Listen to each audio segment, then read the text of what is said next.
Bon, bah nous voilà en direct du petit Nintré à côté de Tuiray, donc dans la Vienne. Je trouve que c'était bien le petit fond sonore pour l'interview. Ouais, T'as c'est peut-être vrai, envie ouais. de passer à autre chose, hein. Qu'est-ce que vous voulez que je fasse comme fond? Ah, mais tu Prends prends ta pas la guitare. tête, Lionel. Donc on est avec J'hésite, Rodolphe ouais. Tu et fais comme si on Hélène, on et n'était puis pas là. il y a Lionel aussi Moi, ça me avec dérange nous. pas, je préfère ça que. Voilà, ça fait Ah, quelques vas-y, jours alors. qu'on est donc chez eux, à la ferme des Herbes Folles, où l'on y parle beaucoup de pain et de céréales. Et voilà, on a eu un super temps là, faut vous imaginer, je sais pas, ah bah c'est la guitare, j'ai cru au début que c'était le clocher qui se mettait à sonner. Donc vous imaginez une fin de matinée, on est face à un petit jardin, loin de tout.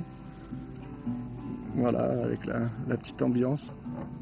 En direct de Radio Mondo, si c'est pas beau ça. Et bientôt on vous parlera même en danois et en turc, comme ça sera encore plus international. Donc bonjour Hélène, bonjour Rodolphe. Bonjour, salut. Bonjour.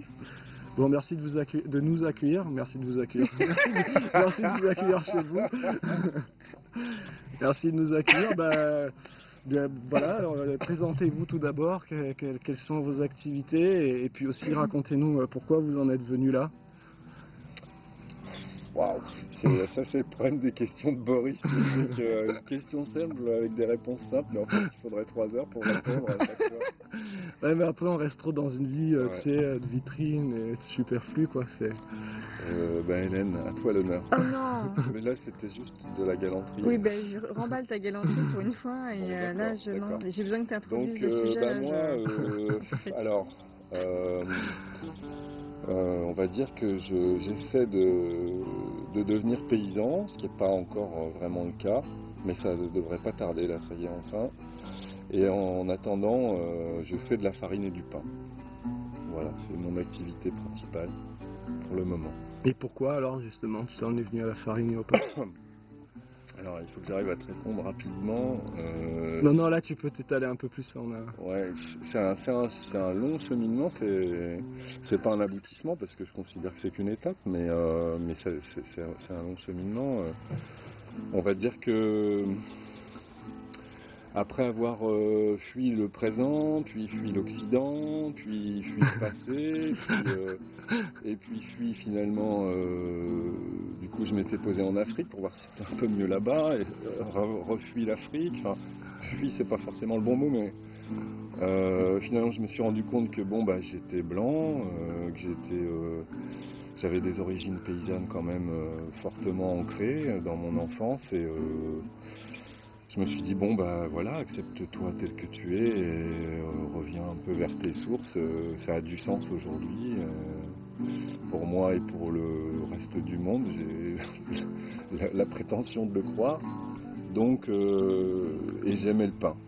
Je suis un gros mangeur de pain. Donc et j'en avais marre de bouffer du pain de merde. Donc j'ai dit bon bah je vais me le faire moi-même, au moins voilà, ce sera, voilà. Et puis c'est lancé comme ça. Puis bon, bah, il se trouve aussi que c'est une activité dont je savais qu'elle pouvait me permettre de nourrir ma famille, quoi. Donc je me suis dit bon, bah voilà, allons-y, lance-toi là-dedans. Et puis voilà, aujourd'hui je le fais. Hélène? Alors, présentation. C'est pas évident non plus. Moi, pour retracer un peu mon histoire en fait professionnelle, je suis partie du commerce international pour finir art thérapeute. Alors souvent on me demande mais comment t'en es arrivé là? Du coup c'est une histoire personnelle en fait. C'est vrai que je voulais voyager, voilà, parcourir le monde. J'ai peu bougé finalement. Je le regrette pas parce que je me rends compte que ce qui compte c'est pas de partir loin, comme disait Rodolphe, c'est de trouver le sens à sa vie et de savoir pourquoi on est là. Et à travers mon chemin personnel, pour le coup, j'ai trouvé ça. Et je me suis rendu compte, international oui, commerce moins, parce que je suis quelqu'un pour qui l'humain est vraiment très très important. Donc à travers mes expériences professionnelles précédentes, en fait il s'est avéré que j'étais plus tournée voilà, vers la relation des gens, y compris pour moi, de relationner humainement, respectueusement, c'était vraiment important. Et par ailleurs, j'ai eu besoin à un moment de ma vie de faire le point sur moi-même. Donc j'ai fait une thérapie qui m'a conduit vers le clown. Et le clown en fait a été la suite de ma thérapie. Et je me suis tellement trouvée en fait dans ce chemin-là que ça a été une véritable révélation pour moi. Quand tu dis le clown, c'est que tu as fait clown? Ouais, voilà. Et c'était pas du spectacle, c'était vraiment un support, un moyen d'aller à la rencontre de moi-même.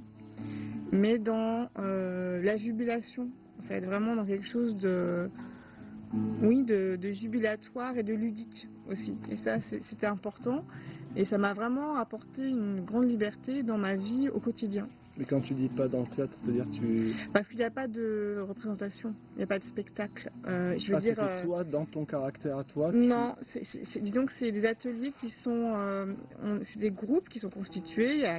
On se voit régulièrement, ça peut être tous les mois, ça peut être plus régulièrement, mais c'est un travail sur soi, en lien bien sûr avec les autres, parce que le clown c'est en lien avec les autres, mais il n'y avait pas de représentation devant un public, un public élargi, je veux dire, un public où il peut y avoir 50, 100, 200 personnes, même si à un moment donné j'ai fait un petit peu pour des événements particuliers où je me suis donnée en spectacle pour le coup.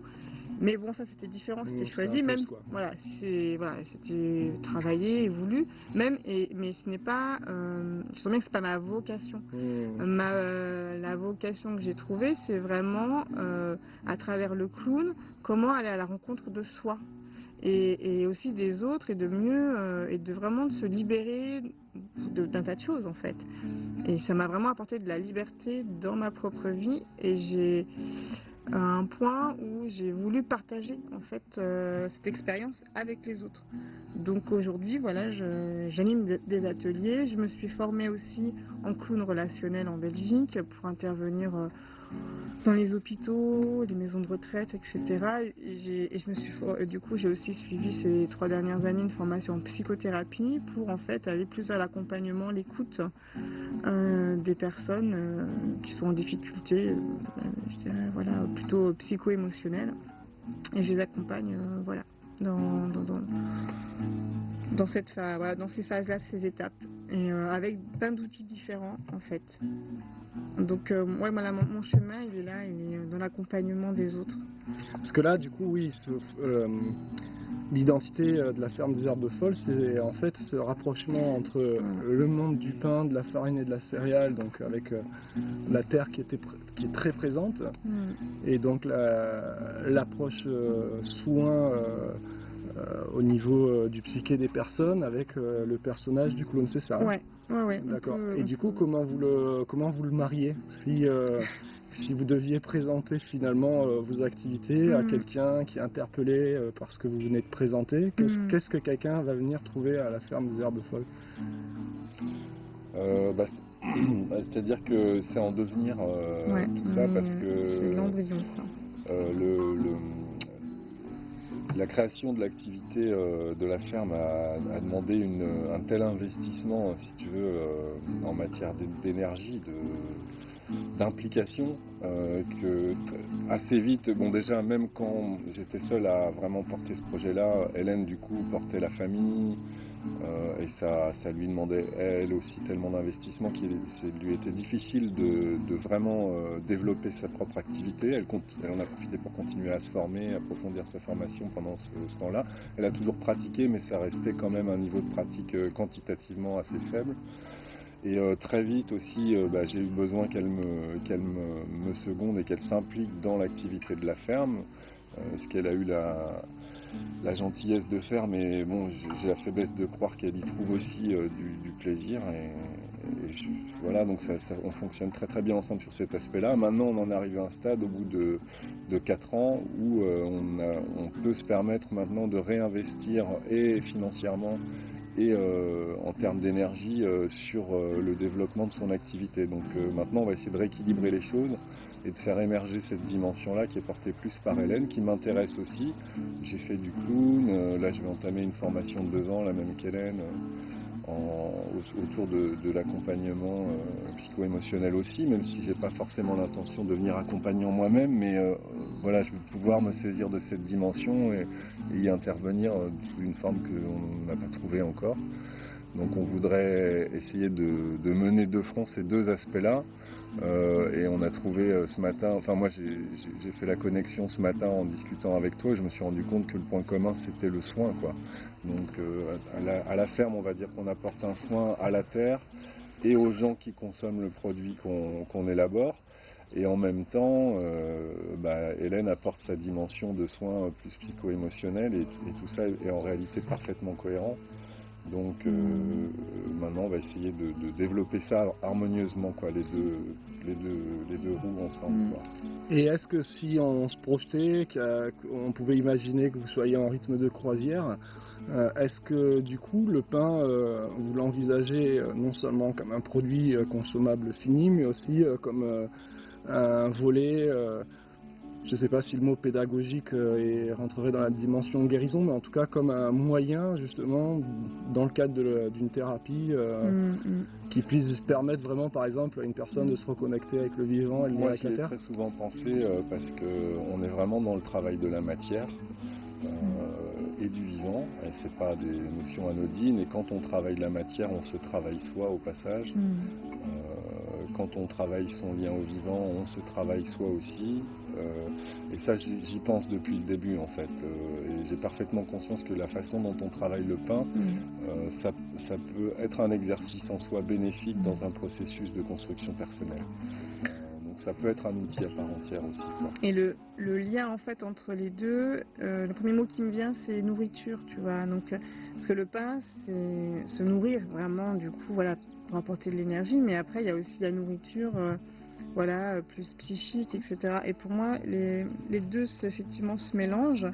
Rodolphe a pu déjà, des personnes qui sont venues participer à certains ateliers, il a pu observer effectivement comment les personnes pouvaient, enfin en tout cas la personnalité des personnes ou les difficultés qu'elles pouvaient rencontrer à un moment T se révéler rien qu'en touchant effectivement la matière du pain, le façonnage, etc. Il y a vraiment des choses qui émergent et en fait à terme, ce qu'on on envisage aujourd'hui, c'est de devenir un lieu d'accueil également où on pourrait proposer différents types d'activités où les gens, voilà, pourraient venir sur une consultation d'1 heure s'ils ont envie, mais s'ils ont envie de passer une demi-journée, voire une journée, voire plusieurs jours, à terme on aimerait pouvoir avoir de l'hébergement et de l'accueil pour justement proposer à des personnes des séjours de ressourcement en fait, et avoir différents types d'ateliers à leur proposer pour, voilà, aller plus loin dans la connaissance d'eux-mêmes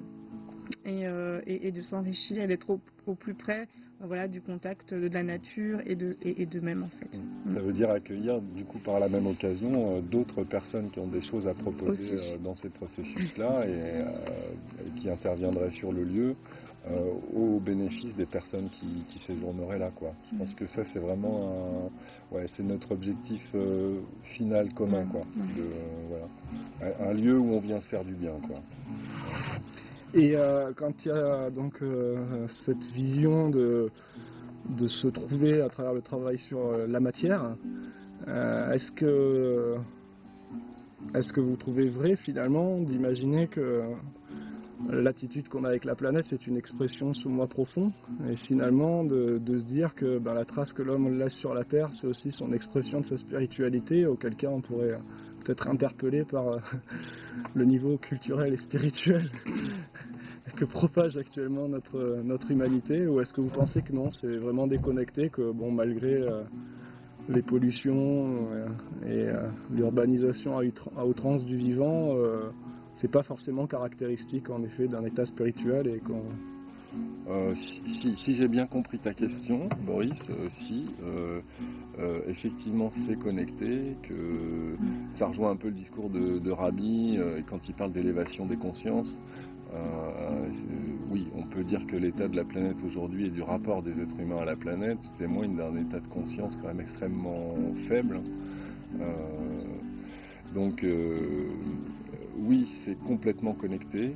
Il y a une dimension spirituelle dans tout ça, pour nous, c'est devenu une évidence. Et la relation tout est lié, quoi. C'est-à-dire que la matière est une expression spirituelle en elle-même. C'est question d'unité, quoi. On est dans une unité profonde. Alors voilà, quelle place on prend dans cette unité, donc dans quelle mesure on en prend conscience et quel rôle on choisit d'y jouer. Je pense que si on arrive justement à une forme d'alignement qui est à la fois personnel et en même temps harmonieux avec tout ce qui nous entoure, l'action a priori elle a toutes les chances d'être à 90% bénéfique pour tous, pour nous comme pour les autres. Donc oui, si j'ai bien compris, ma réponse à ta question c'est oui. Ouais, ma question était un peu en cherchant ses propres mots, mais oui, c'était tout à fait cette dimension. Et du coup, comment vous arrivez à vous retrouver par rapport à une situation marchande actuelle où vraiment on est assez généralement dans une attitude de on vend un produit, on achète un produit et il n'y a pas forcément d'échange autour de ce produit, déjà parce qu'il n'y en a pas forcément la conscience, mais aussi parfois le temps. C'est-à-dire que des fois, si on a, je sais pas moi, X clients dans la journée, on n'a pas nécessairement le temps d'échange. Est-ce que vous avez eu besoin d'innover là-dedans? Et si oui, quelles ont été un peu les pistes que vous avez pu trouver? Et sinon, qu'est-ce qui vous dérange, vous freine, et qu'est-ce que vous aimeriez améliorer dans cette relation vente? En quoi cette relation vente pourrait contribuer à ce projet, ou peut-être elle contribue déjà à ce projet? Tu veux répondre, Hélène? Oui, je réfléchis un petit peu. Je dirais qu'il y avait déjà des choses qui étaient en émergence dans la société, autour des AMAP, des circuits courts, et nous, on s'inscrit directement dans ces systèmes-là. Effectivement, nous, ce qui nous intéresse, c'est le contact, le rapport direct avec notre clientèle, avec qui effectivement on échange beaucoup, et ça va loin, parce que alors, parfois on les voit directement dans les AMAP, mais parfois on les voit pas toujours quand c'est dans des... C'est la chienne qui s'étire, qui est vraiment malheureuse. L'ambiance est bonne. Voilà, on ne voit pas forcément nos clients quand nous laissons notre pain dans des magasins de producteurs, mais nous avons l'occasion de les rencontrer quand on fait des portes ouvertes justement dans ces mêmes magasins, etc. Donc le lien direct avec les clients est fondamental pour nous parce qu'il y a de l'échange, et l'échange pour nous il est indispensable parce que ça nous permet d'expliquer et de faire comprendre aussi à ces personnes nos choix, pourquoi, comment on fait notre pain, etc. etc. Voilà, donc on s'inscrit dans... Et je dirais qu'il y a une histoire de cohérence, un petit peu en lien avec la question précédente. Pour nous, c'est important d'être cohérent avec ce qui nous semble juste. Bon, alors on dit qu'on est parfait partout, mais on essaie d'être cohérent avec les valeurs qu'on défend, le sens qu'on souhaite donner à nos vies, et donc y compris dans le moyen de vendre notre pain. Donc après, on a fait des choix, il y a des endroits, des marchés qu'on n'a pas souhaité développer parce que ça ne nous convient pas, et on choisit clairement là où on veut aller. En sachant que on a aussi eu beaucoup de chance, je crois qu'on peut dire ça, parce que on n'a pas fait de publicité en fait pendant plus de 3 ans. On n'en fait toujours pas. Ça ne fonctionne que par bouche à oreille, et les gens sont venus nous chercher parce qu'en fait il y avait une forte demande, et en fait les gens étaient en demande avant que nous on soit prêts à répondre à cette demande. C'est du bouche à oreille ou du bouche à pain? Les deux. Du coup, en fait, ouais, c'est ça, c'est que les clients que vous avez, enfin, ça m'énerve de résumer à des clients, mais bon, voilà. L'idée, c'est aussi à travers ces interviews de traduire les nouvelles manières de voir, d'anticiper ce. Voilà. Finalement, d'eux-mêmes ne vous achètent pas que du pain, quoi. Achètent du pain dans sa matière, dans sa place, dans un repas. Ouais. Mais ils achètent ce pain-là parce qu'ils savent que derrière, il y a toute une démarche. c'est ça. Absolument. Mais c'est ce que moi je voulais dire là, tu prolonges la question, c'est-à-dire qu'il y a... bon, moi j'ai plus de problème avec la partie purement marchande de l'échange. Je me suis posé des C'est une questions. partie, voilà, c'est Voilà, ça en fait. mais ça n'est qu'une partie Ce de n'est qu'une l'échange. partie, exactement. C'est-à-dire qu'il y a la partie marchande et la partie non marchande. Quand je vends mon pain, je fais plus que de vendre mon pain. C'est-à-dire que je prends énormément de temps dans les distributions. À chaque fois que je suis en situation de vente, je prends énormément de temps pour échanger avec les gens. Et après, les échanges sont en fonction de l'envie des gens. Il y a des gens qui veulent aller loin dans l'échange, il y en a d'autres qui ne souhaitent prendre que le pain. J'y vois aucun inconvénient non plus. Donc en fonction de la personne que j'ai en face de moi, j'essaie de me mettre au diapason. Donc il y a des échanges qui vont très très loin et où le pain n'a été qu'un prétexte pour une rencontre.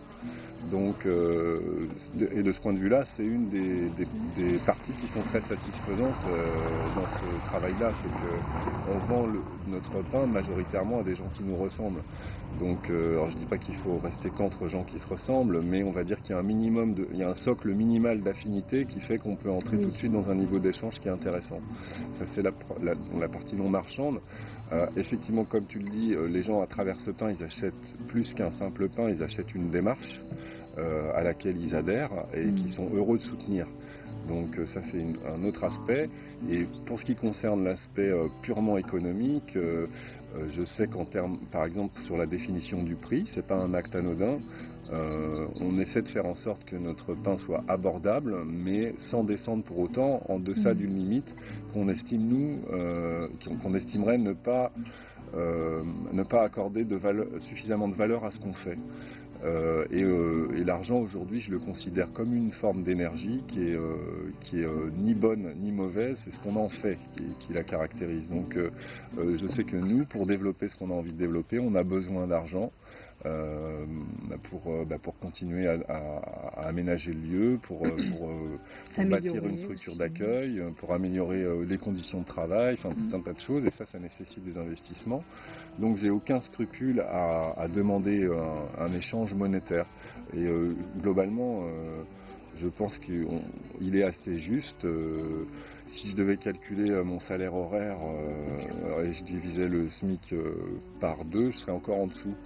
Donc je me sens vraiment très à l'aise par rapport à ça, j'ai pas de soucis quoi. Ouais, c'est ça qui est important, que les personnes qui seraient pas convaincues là-dessus le conscientisent, c'est qu'en effet l'échange marchand il peut être malhonnête si quelqu'un vend vraiment très cher un produit qui ne vaut pas ce prix-là, s'il n'y a pas une réflexion du fait aussi que peut-être que tout le monde n'aurait pas accès à ce prix-là, mais après c'est vrai que quand quelqu'un fait bien son travail, déjà en effet il y a ce sens de valeur. Et puis comme tu l'as bien dit, je pense aussi que c'est vachement important qu'aujourd'hui on considère que quand on achète un produit qui est responsable, si je peux résumer à ce mot-là, on ne fait pas que acheter quelque part, on investit, on vote, on donne la possibilité aux familles déjà de continuer ce projet, voire en effet, comme tu disais, de le développer, de donner les moyens nécessaires pour qu'ils puissent aller jusqu'au bout du rêve. On est dans la notion de consommateur, qui vaut ce qu'elle vaut, mais pour moi qui a du sens malgré tout. C'est-à-dire qu'aujourd'hui, si parfois on est limité dans nos capacités d'action politique, on va dire à travers